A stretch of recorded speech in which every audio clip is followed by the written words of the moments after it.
Please consider supporting Black Women United YEG for the protection and advancement of Black women and girls in Alberta. You can learn more about them at bwunited.ca. They are always looking for donations and volunteers. So please, again, support Black Women United YEG for the protection and advancement of Black women and girls in Alberta. Again, that website is bwunited.ca. Hi, I'm Jed Bodwin, and I live in Wichita, Kansas. I am a Patreon supporter for Creative Control. I discovered Creative Control some years ago, I think maybe while looking for interviews with Tommy Stinson of The Replacements. And I stumbled across this conversation that Vish had with Tommy Stinson that was really insightful. Vish held his own. I think Tommy can be a little bit of a difficult interview at times. And it went really well, and it really got into some areas that I wasn't expecting. And I thought, gosh, I have to listen to more of this guy and his podcast. Yeah, sometimes I'm not necessarily a fan of the music or musicians that Vish will have on the show, but I always appreciate their creative process a little bit more. And more times than not, though, it does lead me to finding a new musical artist that I'm interested in, or to think a little bit differently about maybe some artists whose work I've overlooked. So, go ahead, and if you've been waiting at all to support Vish and Creative Control, now is probably the best time to do it. I know as a public radio employee here in Kansas, listener-supported broadcasting, whether it's podcasts or radio itself, really isn't a thing of the past. It's actually very much a thing of both the present and the future. So, yay Vish, yay Creative Control. To make your flexible monthly donation to Creative Control, please visit patreon.com/Creative Control today.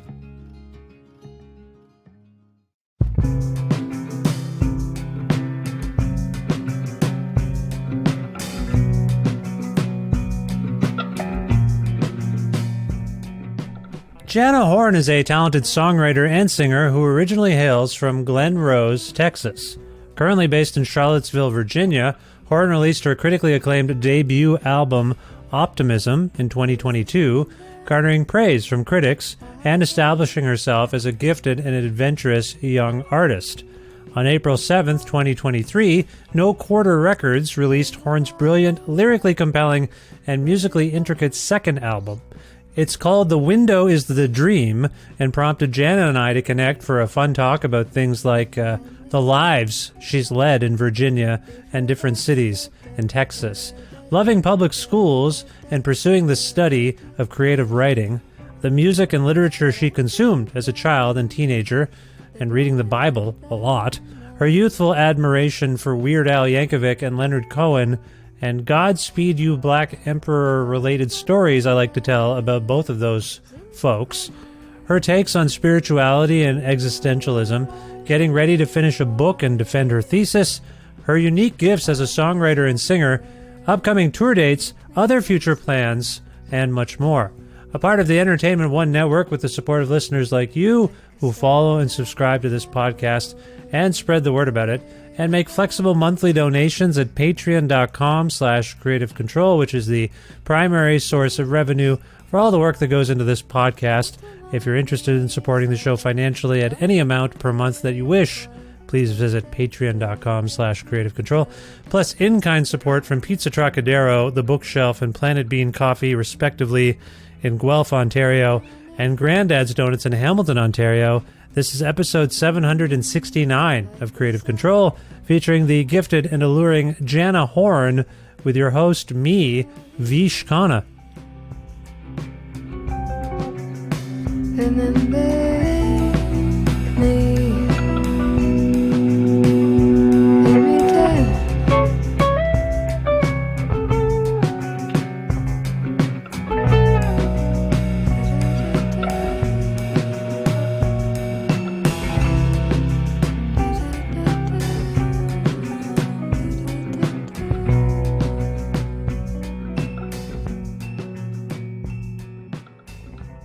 Hi, Jana. How's it going? Oh, it's good. How are you? I'm well, thank you. It's nice to meet you. We've never encountered each other before, and I just want to say I'm a fan of your work, so it's nice to meet you and get to talk to you. Where in the world are you today? I'm in Charlottesville, Virginia. How are things in Charlottesville, Virginia, per se? Well, right now they're sunny for a day. And things seem to be all right. Things seem to be going just fine out there in the world, from what I can tell, my little window here. I get sometimes every once in a while someone's like, why do you ask these questions? Like, where are you? Because and I just think it's interesting. I've been doing remote conversations for most of my career because I've lived in smaller Ontario towns. Now I'm in Alberta. And so it's interesting how many people defer to the weather, though. And I think that's where people like, everyone just talks about the weather. And I'm like, I don't even know what my intention is necessarily. But I guess we all talk about the weather. That's just the way the world is. Well, it's just right there, It's just like right there. How are things in my city? Well, from what I can see out my window, sunny.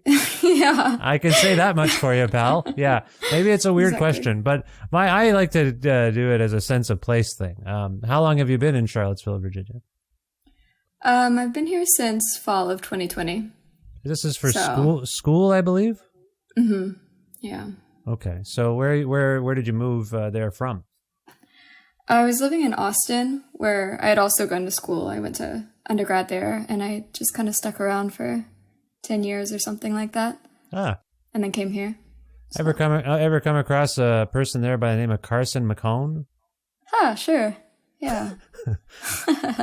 Become friendly with Carson myself, and she was on the show last year, I want to say it was. I've lost track of time. And so we got into Austin quite a bit, what it was like. Did you say you're from there, or you just were living there? I was just living there. I'm from a really small town in Texas, called Glen Rose. Glen Rose. Okay. Yeah. What's the nearest metropolis to Glen Rose? Oh goodness, like maybe Fort Worth or something. Kind of the Dallas area, central. Yeah. You ever been to Denton? Oh sure. Yeah. I had a little fling there once. A fling with the city or with... So you had a little relationship? Is that what you're getting at there? I don't mean to pry. Sure. Yeah. I brought it up, so it's my fault. You brought it up. It's a university or a college town, I believe. And yes. I have a fondness because really the only time I think I've ever been to Austin, I was on a tour and we ended up in Denton, and I was like, this seems nice. And people are like, oh yeah, who went to that school? Dave Brubeck. I'm like, oh my goodness. Like there's like a jazz... whole jazz scene. Yeah. Yeah, it's a music town. Yeah. Anyway, so you're in Glen Rose, did you say it was? I hope I didn't say that wrong. Glen Rose? Glen Rose. Yeah. That's it. That's where you came up? That's where I grew up. Yeah, I was there until I was in Austin. Till you were an adult? Coming here was the first time. Yeah, till I was an adult. And I didn't leave Texas till now. So Texas all the way. So you're pro-Texas. You don't have a problem with Texas? Do you have any problems with Texas? Oh, geez. I have problems with everything. So Texas isn't really so different than that. We sound very similar. I also have problems with just about everything. Was it a good upbringing there in terms of the stuff that motivates you to make and do things now? Did you have exposure to the arts and the culture and the music? Yeah, I'd say that my upbringing was like rather idyllic, which is, maybe a funny thing to say, but we had a nuclear power plant in our town, and in exchange for that, possibility, we also had a lot of funding for arts and schools and sports and all these things. So it kind of felt like a little bit of a cultural oasis in rural Texas. I mean, it had all the other things that a rural town in Texas has too, but it had something a little peculiar and foundational and, a little more interesting, I think, than others. Yeah. I see. Nuclear power plant funding the arts, that's like The Simpsons or something. That is interesting. What was it like growing up in the specter of nuclear power? Well, I wasn't really aware of it, Okay. I was kind of just there. It's only in retrospect that I really realized what a special place it is. I feel like when I left high school, I was this impassioned advocate for public schools. And I found that wasn't really a common cause with people I was talking to. And then I kind of got to talking about our experiences and realized that, my public school experience was probably manipulated by this other looming elephant in our town, which was the nuclear power plant. So, I've come up with a narrative for it. I don't know how true that is, but it's at least rumor. So wait a minute. You had a good time in public school. Other people you talked to, not so much. Is that what you're getting at? Like, when I went off to college and was talking to people I hadn't known before about their experience in public schools in Texas, so. Oh. Yeah. What's the distinction, though? Yours was good in terms of what you were exposed to, in terms of education, and they were like, I got nothing. They didn't teach me nothing. Well, yeah, I think Texas has a reputation for, at least in these rural, poor places. Our town was pretty much under the poverty line, so it's not expected that the education system would have had a lot of fuel for these kinds of things. Big basketball coliseums and all these whatever. Yeah. So you lived under the poverty line. Were you left wanting? Were you deprived of things that some of us might take for granted, kind of thing? Oh no, not me. Okay. Yeah. I could choose not to eat. So you could choose not to eat. I get it. That's an interesting way of putting it. And I feel like as we talk, you're going to have interesting ways of putting things, because I really admire your writing on this record. And I feel like you got a gift for the gab and the writing. That's what I'll say right now. Yeah, that's my read on things. Your phrasing, by the way. Well, I can't wait to talk about this record, and we will in a moment, because your phrasing, beyond reading the lyrics off the page, I just want to preface what the conversation about your work by saying I really appreciate your phrasing. I just want to say that. It's really nice singing, and it's one thing to read the lyrics, and then the way you actually put them together as a singer, man, it's great. Anyway, I've jumped the gun. I just want to get back into your upbringing for a moment. Was there music in your household? Were you exposed to a lot of music in the family? Not really. We had like a Queen's Greatest Hits album on the boombox, Michael Jackson, Christian radio, country music radio. But no one's particularly musical in my family, and I didn't really have a lot of real outlet for what I was doing. Yeah. What drew you to music then? Just it sounds like you had a little bit, so there was some in the house. But do you recall what actually drew you to music making?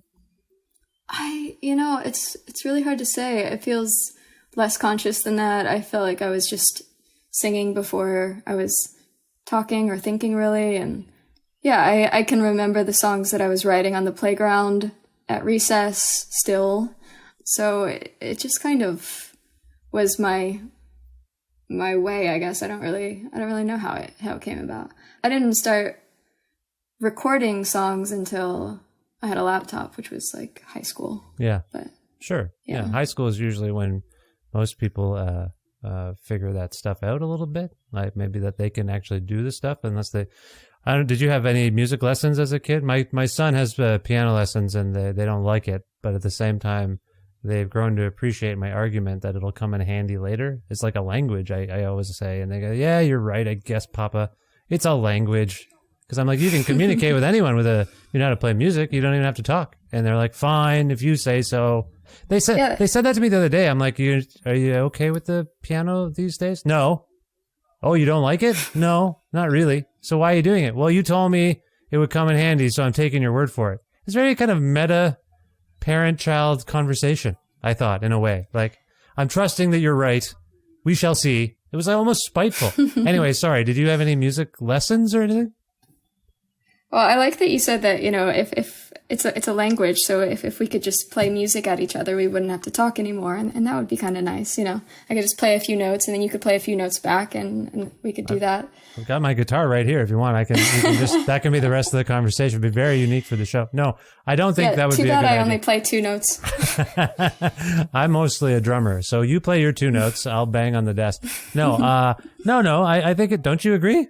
I mean, I don't know if you've been in these circumstances where you enter a room or you're on stage in a workshop or some situation, and you may have never spoken to anyone on stage before, but you have a code, you have a language, it's chords, it's keys, it's a progression. Like, have you not been in those situations? I'm sure you have. No, yeah, absolutely. I mean, that's kind of like the I don't know if I consider it like exclusive to music, but art has a kind of way of just like, transcending the need to gab. I have this like memory of being in a coffee shop recently where this guy came in, and he was probably a little, off his rocker, but he was watching all of us on our computers, and he came up to everyone, and he's like, "Someone get me a pen and paper so I can write blah blah blah." And I just thought it was the funniest thing. Like that's kind of what, it's kind of my whole life right there in that little moment. But I like the way that music can kind of just move beyond words and make, words kind of obsolete, unnecessary. Yeah. It's an interesting perspective from someone who I believe is studying creative writing. Is that what you're doing? Yeah. These words, are you just burnt out because you got exams or something and you're feeling a little jaded?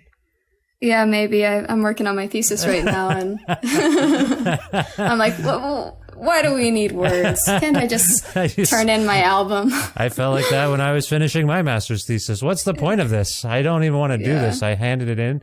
Mine was about the history of the advent of the popular culture entertainment industry, all via the Bob Dylan album Love and Theft. And oh, wow, that sounds compelling. It was all right. I got a soft A on it. I think it was a rush job. I just wanted it done. It was good. I was happy with some of it, but if I could do it now, it would be better because I know how to do things better and I'm older.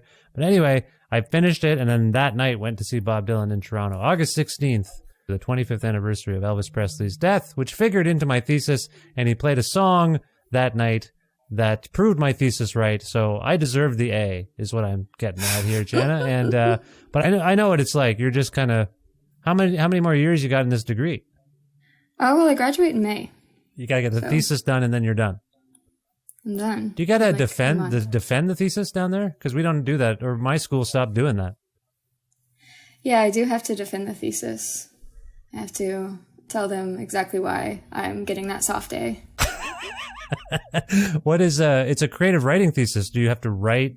How does that work? What do you do? Do you mind sharing? Is it boring? Yeah, no. I mean, you write a book. So really? Yeah. I mean, the first portion of it at least. So like a minimum of 100 pages. Okay. That seems like some sort of bizarre spec novel pipeline thing. What do you mean? Well, they're getting you to write a bit of a book, and then they're like, we're going to get you to write a book, and now we're going to publish it and make all the money. University press, or maybe, I don't know. I was making a dumb joke. You're acting like books make money. That's true. My wife works in publishing. I know that's not true, actually. But my point is, so you're just working on, do you have an outline beyond the 100 pages? Like, do you think it could go beyond that? Well, I do think it'll go beyond 100 pages, but I also like these little books, Yeah. Oh. The little ones. Is there a chance it would conclude itself within 100 pages? I think that's what I would desire. I've got my favorite books tend to be these little guys. They just fit in your pocket, and if you can say it in 100 words, or not 100 words, 100 pages. 100 pages, then I think there's something like kind of satisfying and crystalline about that. Yeah, it's a finite jest. It's the opposite of, anyway, that was right. also a terrible joke. Okay, listen to me. I need to ask you about what compelled you to take up creative writing, because that's a calling. That's something you discover you're decent at, and then you wanted to go legit and go to school. But why creative writing exactly? Why creative writing? I should really have answers for these kinds of things, but you mean because it's an interview, or because you should? No, someone else? I mean, I should probably have like some sort of foundational understanding of myself. Yes, but it's hard to say. It's something that I picked up in college.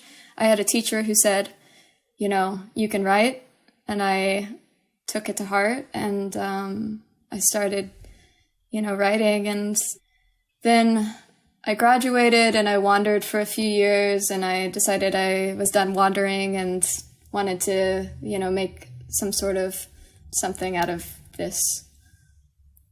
just life. So Okay. so I was like, I'll write a book. I'll write a book. Yeah. So you were clearly taking an English degree in college? Yes. Okay, like English literature. Okay. Mm-hmm. So you were drawn to not a lot of music in the house, it sounds like, but you were drawn to, were there lots of books in the house? Did you read a lot? Not really. What? Okay, you know what? I'm asking such specific questions. Why don't you just tell me what the heck went on in your household that made you who you are today? Because it doesn't seem like there's much music, which I thought that'll be obvious. And then now you're saying there weren't that many books. This is also throwing me for a loop. You seem to be wanting to be someone other than who you were, maybe coming up in Texas. You've taken different routes than you had access to. You know where I'm coming from. Yeah. What was that? What were you actually doing with your life when you were living with your family in Texas before you moved to, I guess, to Austin? Okay. So, yeah, I mean, I was reading, I'd say, the Bible. That would probably be what I was reading. I mean, I read books for school and these things, but I didn't have a particular proclivity for, I wasn't like a bookworm. The most specific thing I can try to say is that I was really obsessed with musicians that were like wordsmiths. Mm-hmm. So, you know, I had like a Eminem phase, a Weird Al phase, a kind of like interest. Those are my people, by the way. I've interviewed Weird Al a couple of times. He's been been on this show, and he's lovely. What a lovely guy. I will just tell you, he's very sweet. In the course of a giant biographical story I did on him, I've discovered he questioned why. I'll just tell you. Do you mind if I tell you this real quick?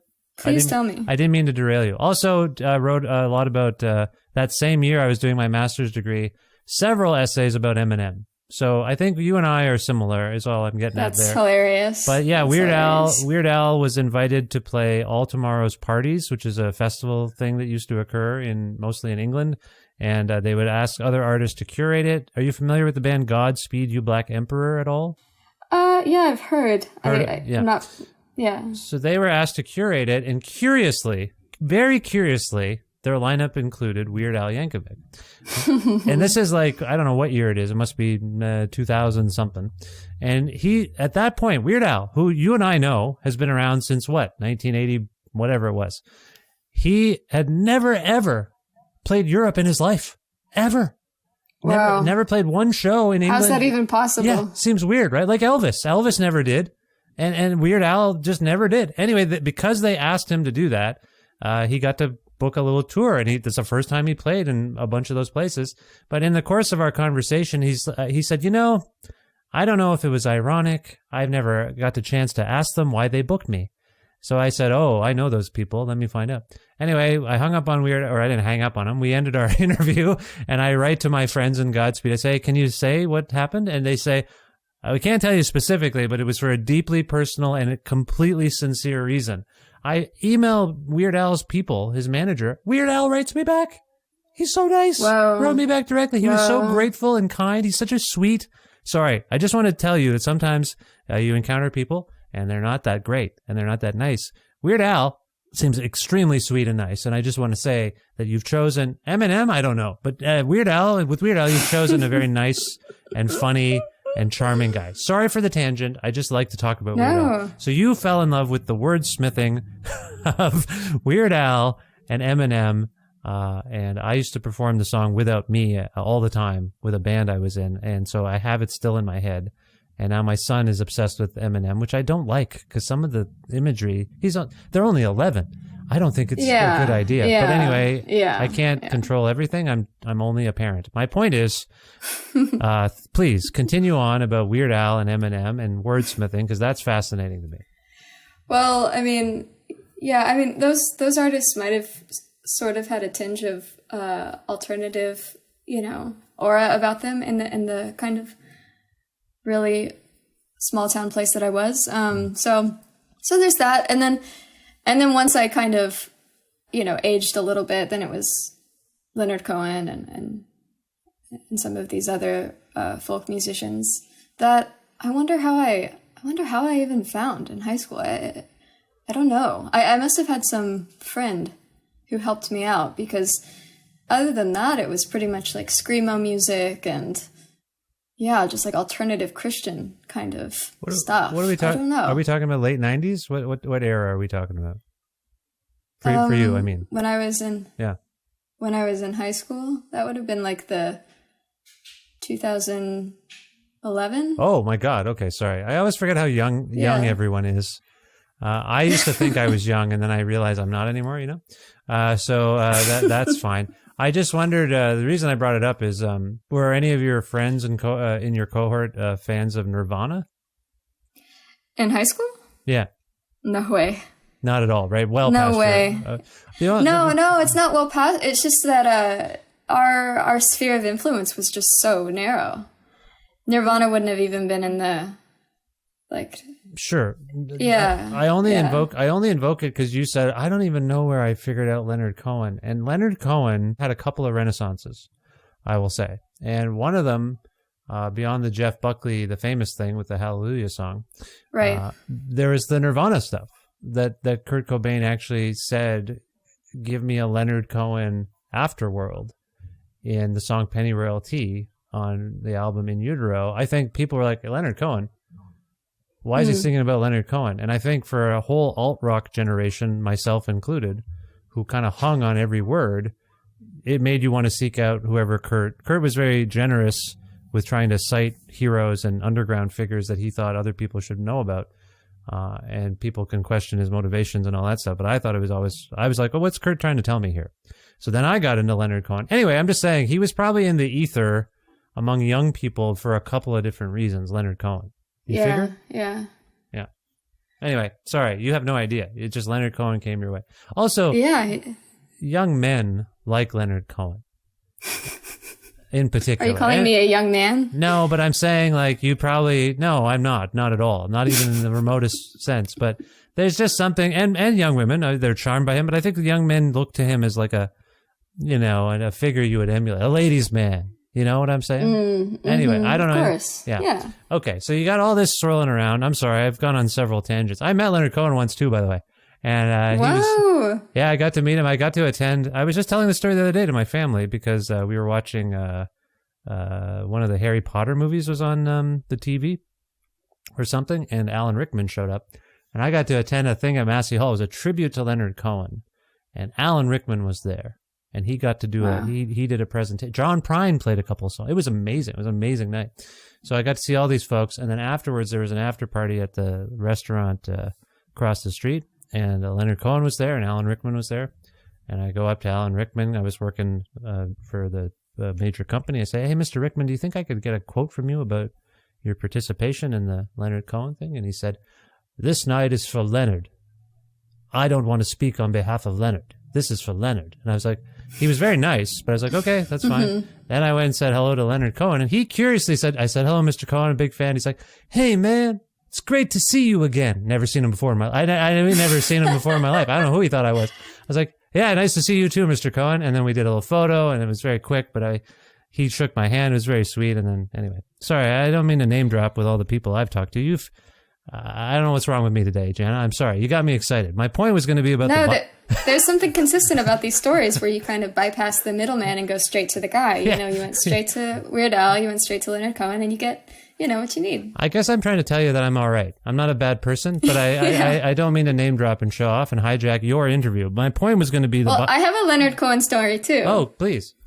It's not mine. I'm telling it secondhand, but I did talk to someone who knew the guy who would drive Leonard Cohen home from his shows every night. So the guy, his driver. Yeah. And after every show, apparently, he would offer Leonard Cohen half a peanut butter sandwich. Sorry, no jelly. Half a peanut butter sandwich and a piece of fruit. So maybe an apple, maybe a banana. Oh, nice.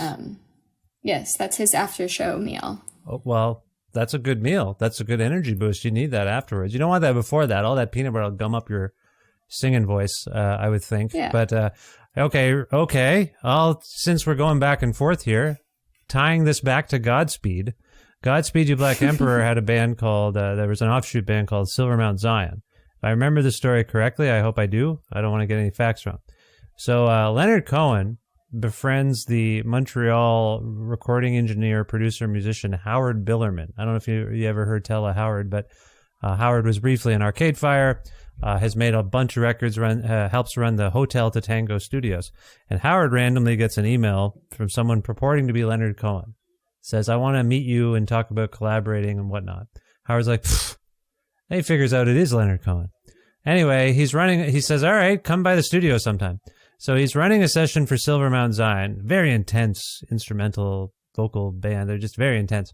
They're doing a take in the Hotel to Tango, and it's really intense. And they finish the take, and they look in the control room.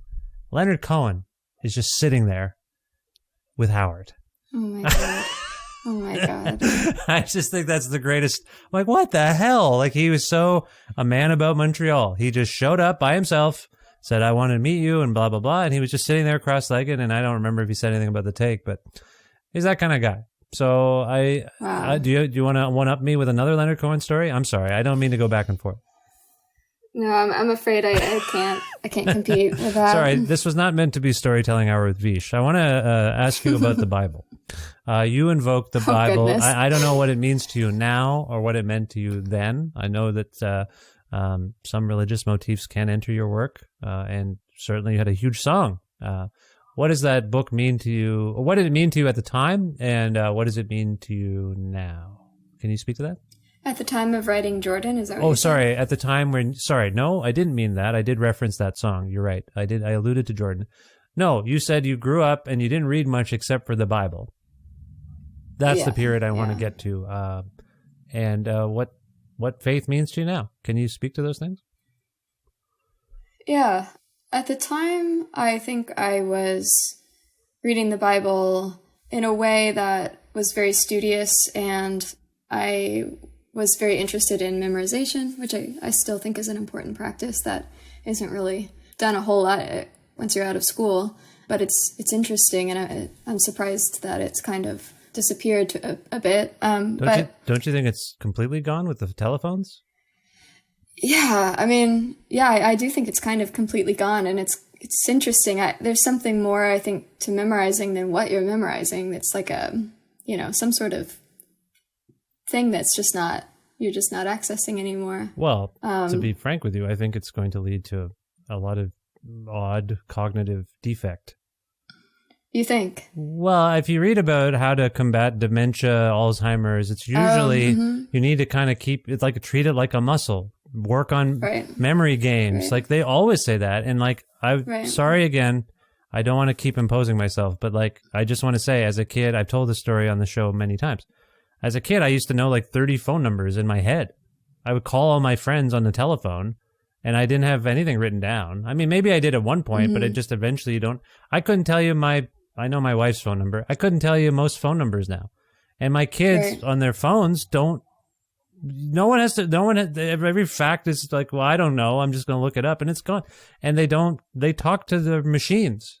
They don't even type anything in. Something. Right. Sorry, man. I'm not a doctor, but I just feel like some fucking neural pathway cognitive thing is. I worry about my children.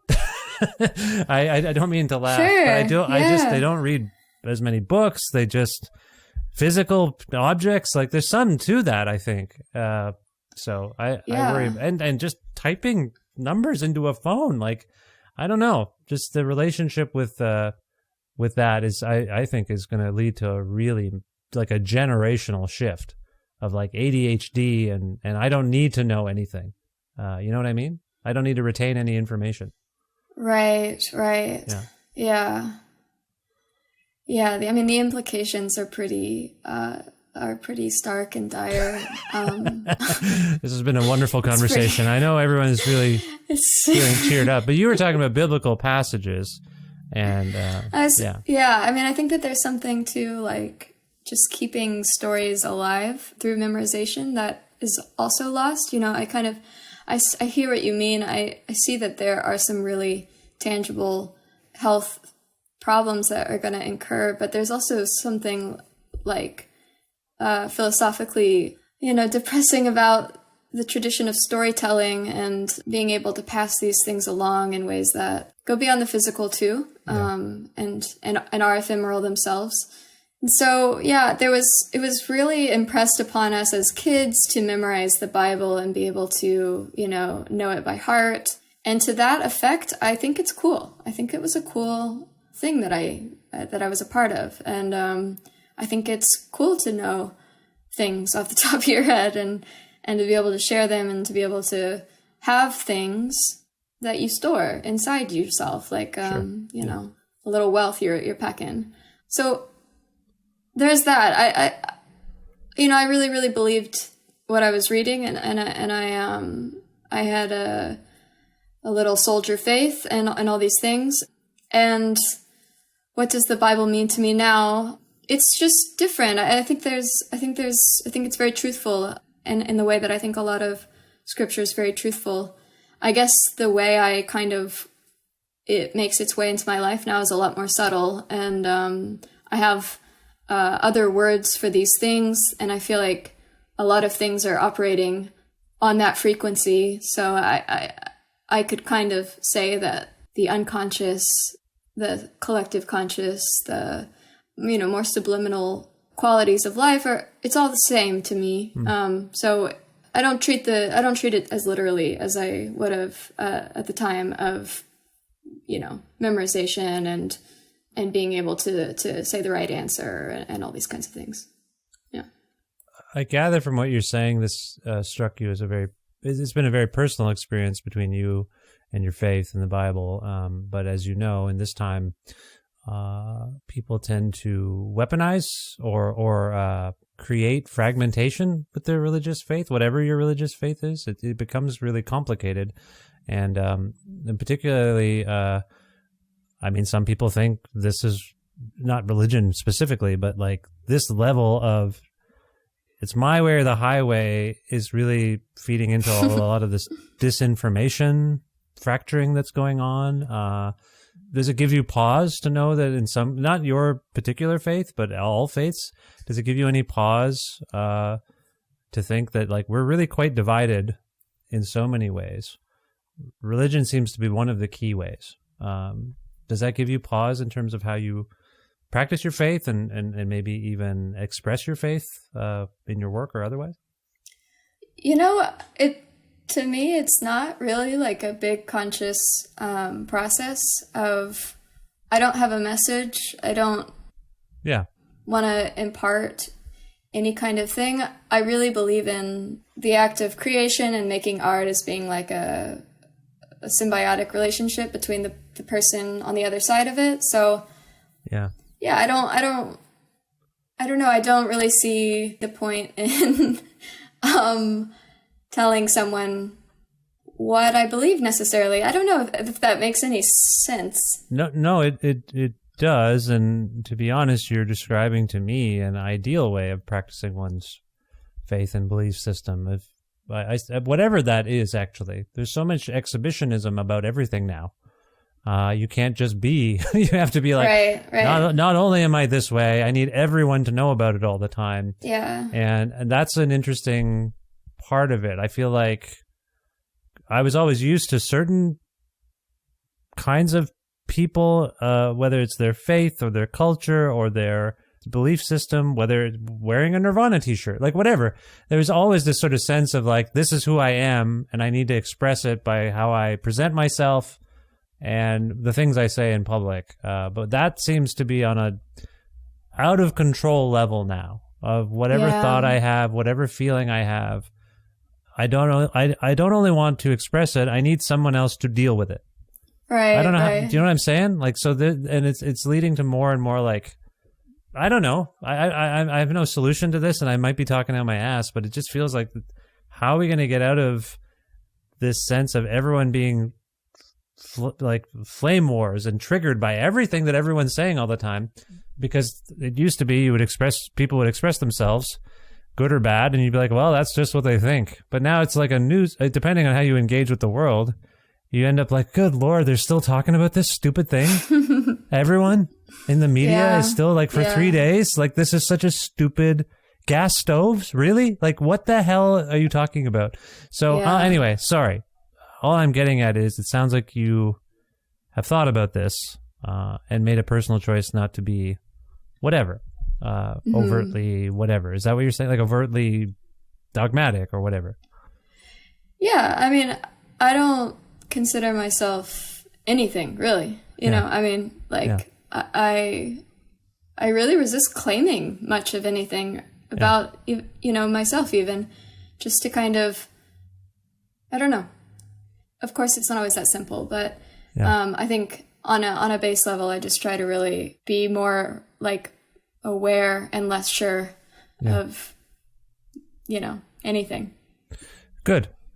I mean, that's actual curiosity. Of course, that's great. I mean, I guess the reason we've done such a retrospective, or the reason I have, is because I'm trying to figure out how we got to these amazing songs on this record, The Window is the Dream. I would think that everything we've talked about certainly has informed who you are now and who you are today.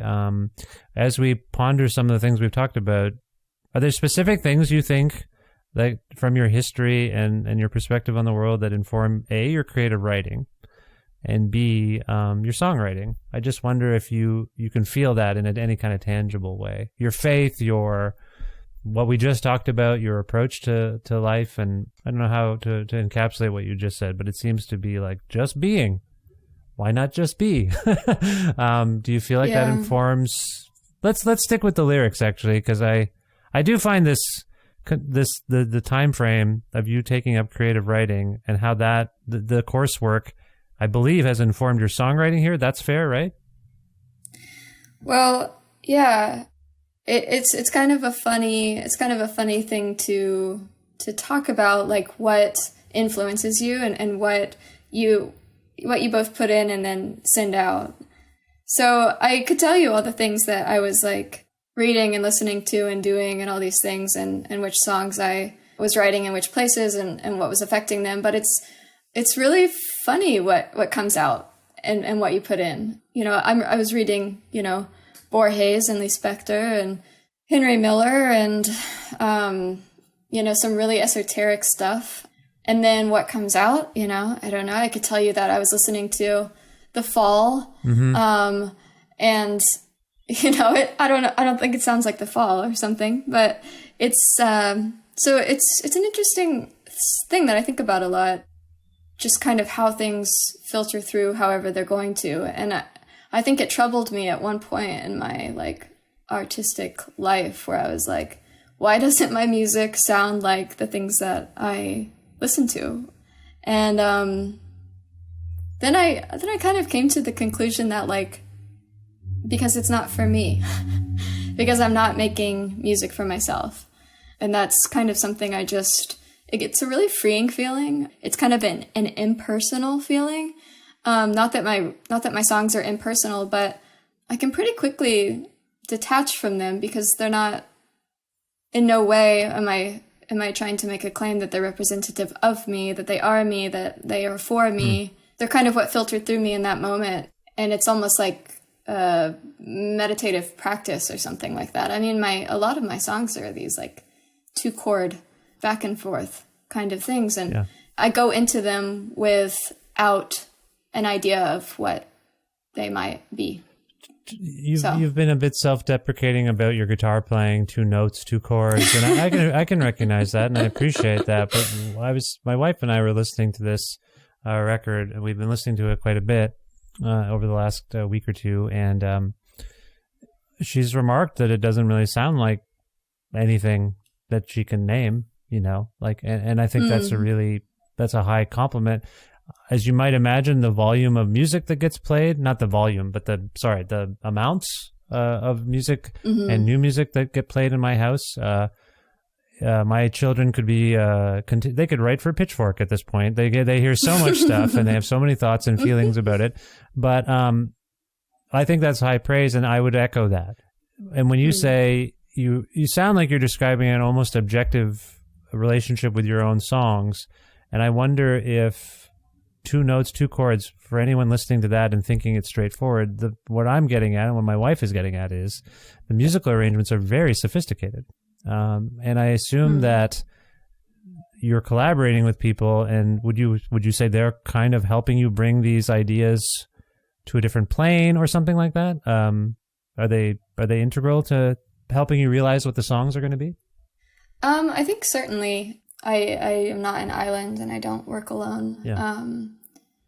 Anyone will tell you probably at this point that I'm like I like to think of myself as very collaborative, and in the end I'm like kind of like laser focused on details.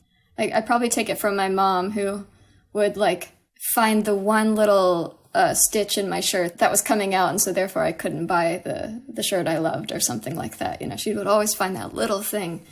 So yeah, I'm kind of it's a very tedious process. Recording isn't a big joy of mine. I don't like it. I don't like it either. I've never loved it. I like playing and coming up with stuff, but then you're like, did we get it? If you're any kind of particular perfectionist, it's not really that much fun. Yeah, it's really rather terrible. Until you get to a point where you realize you have to let go. Yeah. And then the letting go is a whole thing too. Yeah. So recording is just, I wouldn't recommend it. Well, again, I don't mean to keep invoking Mr. Dylan, but like I do think his approach is the right one, which is that the recording of the song was just what happened that day. When you go see him, the songs can mutate, if you will, or come to life, if you will, in different ways, and he accepts that on some level. So I think that's the healthiest. I don't know. There are people who go to any band, their favorite band is like, that didn't sound like the record, and you're like, yeah, just stay home then. What do you want it to? Why would you come to a thing expecting it to? Anyway, sorry. So you've got. I appreciate your answer there. I like, for those who haven't heard this record yet. Be prepared. It's both subtle and sophisticated musically, and as I alluded to earlier, I'm really compelled by you as a singer, Jana. And I do want to get into some of the content here, because we were talking about religion, and I was thinking about the song for Eve that you have here, which is a bit of a reinterpretation of the Adam and Eve story, I would say. And I was also thinking about this song In Between, which has this great set of lyrics. Say what you want for the present. I live in between is and isn't. You're getting into kind of that existential philosophical stuff and the religion stuff, which I always find an interesting knot of faith and logic and what are we doing. And I always think that's fascinating. So I'm jumping ahead of myself. I want to talk to you first about your approach as a singer. And I don't mean to ask you to cite influences, but how would you characterize your approach to writing things down, which is one major factor, but then I think you just do some acrobatic stuff, if you will, with your phrasing. Like if anyone's following along, you're like, whoa, I would not have expected that line reading to go that way. The singer is actually bringing a whole other character to these words. I don't mean to overflatter you, but can you talk a little bit about your approach to singing? Well, I try these days just to sing. You know, as opposed to not to sing like, you know, Regina Spektor or Leonard Cohen or you know, I went through a phase like anyone does when they're trying to kind of find their voice, to figure out to emulate all these other people and try all these things. And, you know, these days I really just try to sing. That's well put. You're trying to sing natural. I think you get what you're saying, if I may interpret, or whatever. You're trying to be yourself? Yeah, I'm trying to just not trick anyone. You know, not to pretend you're someone else, I guess. Basically. Yeah, to just sing, which feels good. That's very important. That's very important for an artist to find their voice. Yes, I feel like at some point in my life I'll probably just speak and stop singing altogether, and then maybe I'll stop speaking too and just let, you know, those two chords take everyone away. Well, I appreciate it, and I appreciate the almost. I guess I was asking you a question the way a sportscaster would ask an athlete at the end of a game, what happened, and they're just like, "Yeah, I just shot the basketball." I sang, buddy. You know what your question about the singing? I sang. No, I'm kidding. I think it's a good response. It's a good answer, and I get where you're coming from, I think. Can we go back to my ramble about that interesting realm between, or what I think is interesting? Maybe this is a bit trite, but that philosophical versus, I don't know, religious connection that I drew between these, again, it's a bit of a loose connection, but I mentioned Song for Eve, which let's talk about these one at a time. What inspired that Song for Eve? Song for Eve. I think I started singing a song. Like I said earlier, when I approach a song, I try not to know what's going to happen. So I think the line came out, shame is the color of my eyes now that I see. And then I started thinking about what I was saying, and then I was thinking, oh, this is kind of like probably how Eve felt or something. This feeling of like, I don't know, the consequences of knowledge and guilt for knowing things that are maybe you shouldn't know, and the trouble you've gotten yourself into by knowing more than you should know. And it felt right. I didn't intend to like write a song about Eve, but it seemed like that's what I was doing once I got started. Was it an attempt to recontextualize Eve, do you think? Like a way of telling a side of a story that you felt hadn't been told? Sure. I mean, yeah. No one gets Eve's side of things, Yeah. I don't know if this was Eve's side, but I can imagine. It's really a funny story. I'll leave it at that. I don't want to I don't want to keep talking about it. But I'm sorry. I don't mean to make you uncomfortable. I just no. I know. I don't mean to pry too much into your faith either. I hope I'm not doing that. But no, not at all. Just strikes me. So then I want to get to in between. Beyond it being, I think, a clever turn of phrase. Say what you want for the present. I live in between is and isn't. We are all going through some sort of temporal fucked upness, let's put it that way. I wonder if is this informed by the way temporality has worked during the last 3 years, or is it beyond that even? I think beyond that.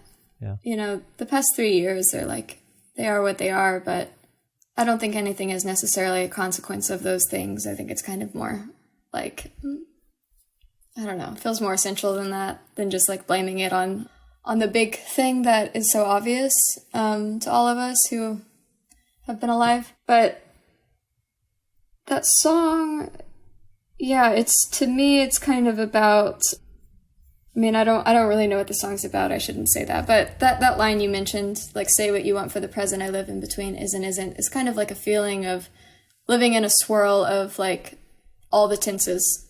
So the concept of like being present while being so kind of affected by the past. Well, I don't know. Maybe that's a very simple way of saying it. But. Well, if I may draw back to my time as an English student, I don't necessarily just, when I say existentialism and whatever I said earlier, but you're talking about a state of being, but I think it's about life and death.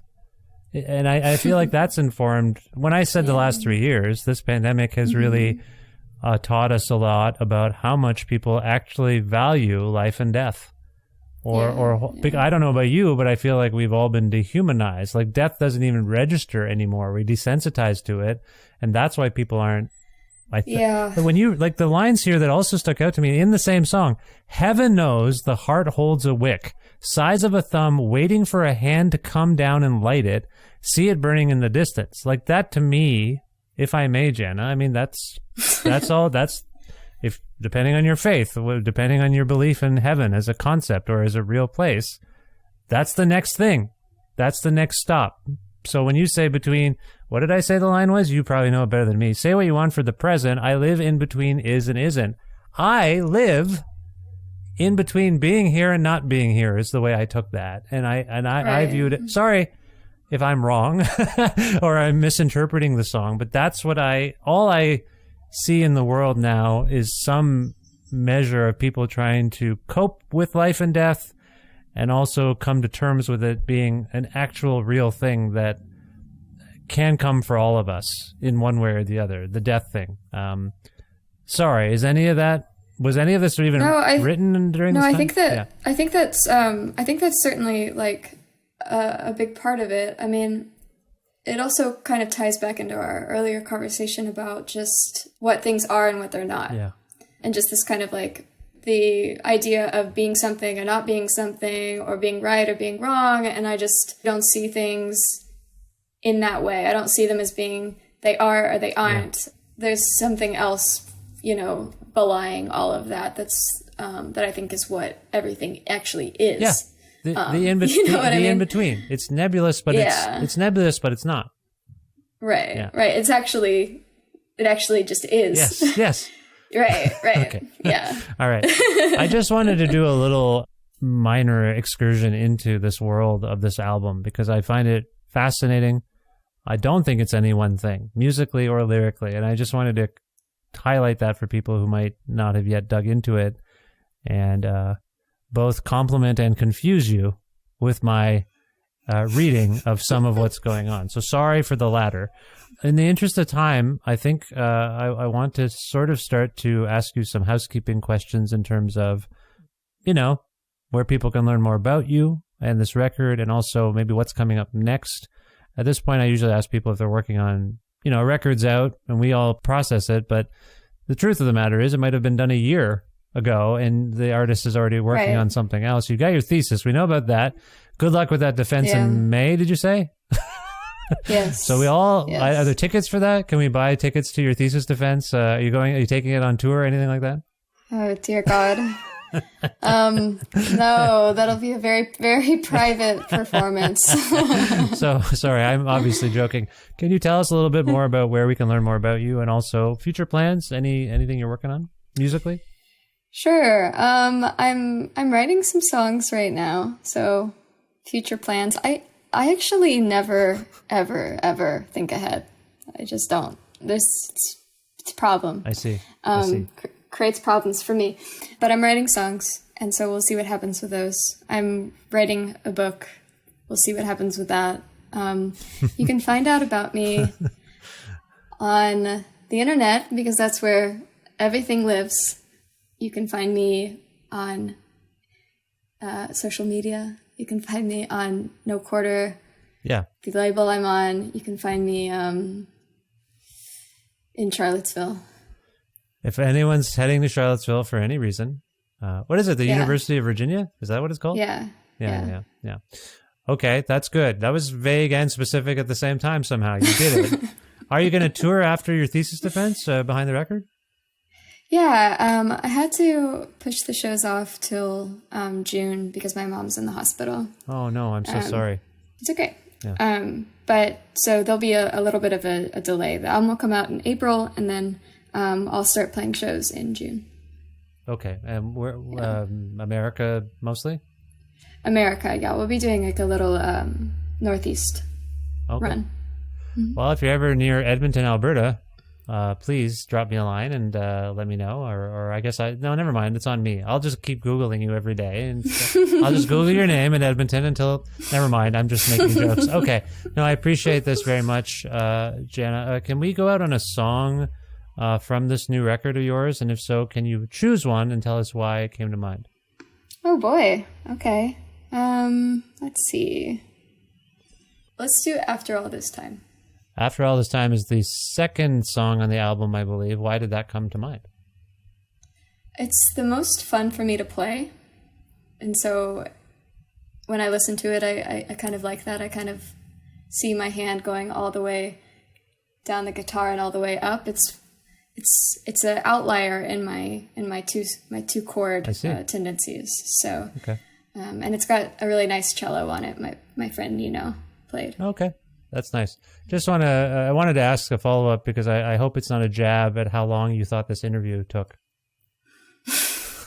How long do I think it took? No, I mean if you're like, oh God, this is taking forever. I'm gonna pick a song. Never mind. These are bad jokes. They're not landing. I just meant I thought you were taking a little jab at me for after all this time. We're finally done. You jerk. You see what I'm saying? Never mind. I didn't. Yeah, I'm a slow person. I'm very slow. I'm from Texas. There's no. Other reasons why I'm missing some brain cells, probably. No. You're great. I want to play this song for people. It's called After All This Time from this beautiful album. The Window is the Dream. Jana, with all sincerity, I hope you enjoyed our conversation. I really did. I've become a fan of your work, and it's meaningful to me. So I just wanted to say those nice things and thank you. And I hope you like this, and I hope we speak again someday. And I wish you the best of luck in the future. Oh, thank you so much. It's been a pleasure.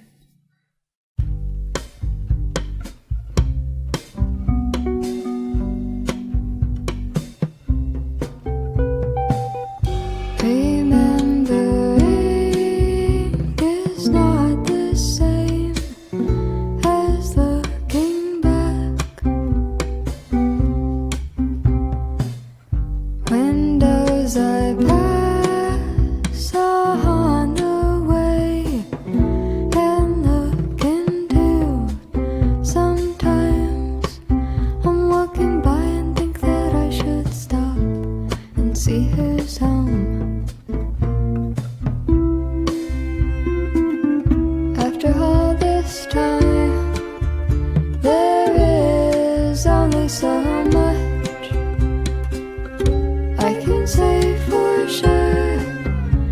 Experience has taken me into her arms like a mother of my own making.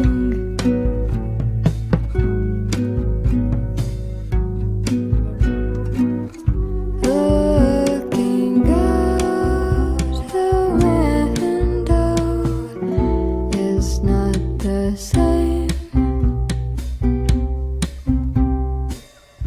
as opening the door. I pass under the light, or is it that which has been moving me even here? After all this time, there is only so much I can say for sure. Experience has taken me into her arms like a mother of my own making.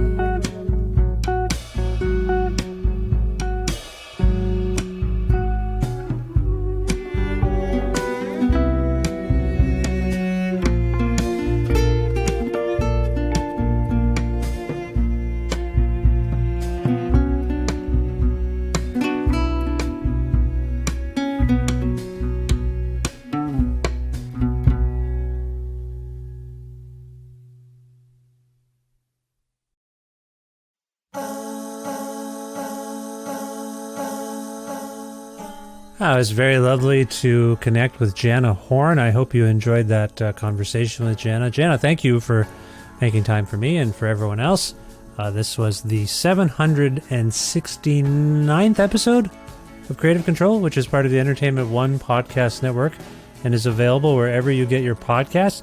If you can't find an episode you're looking for, or if you want to learn more about me and sign up for my monthly newsletter, please visit vishkhanna.com. You can also like Creative Control on Facebook or follow the show on Twitter at Vish Creative, or you can follow me directly on Twitter and on Instagram at Vishkhanna if you like.